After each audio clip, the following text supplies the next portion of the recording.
The third research outcome performance standard is clear and coherent expression. Now, what does this mean? Clear basically means that whatever you've written can be clearly understood.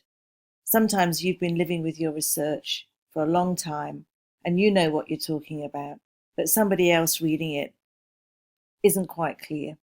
This is where your teacher comes in. This is where drafting comes in. Use that process. Coherent means that it's well structured. And this basically comes from all that planning that you've done.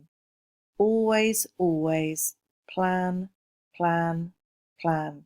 It really is, in any form of communication, it's about 50% of the success of your communication.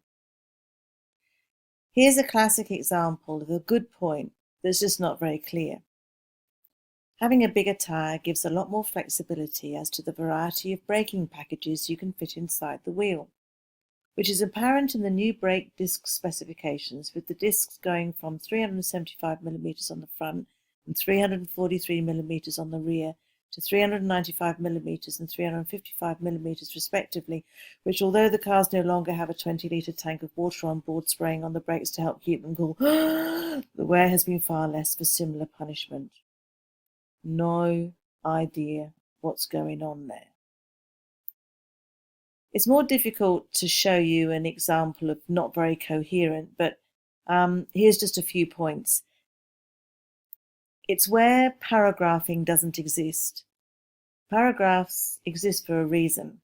To divide up information, each paragraph deals with a point of argument with particular subject matter. In fact, in English, you can't get beyond a C grade if you don't paragraph.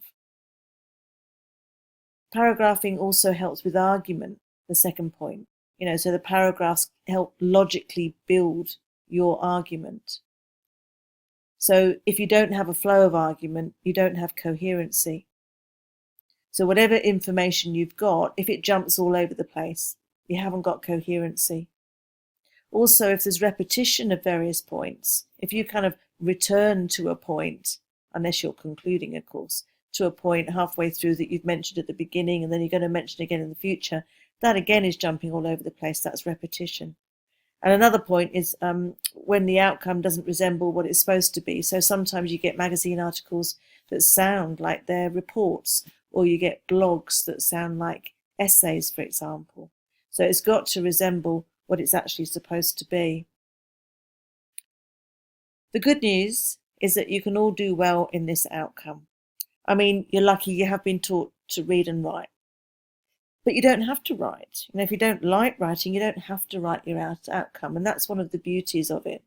Hopefully, you've chosen an outcome that suits your particular skills. And we're always bowled over by what you produce. And so we're really looking forward to seeing what you will do.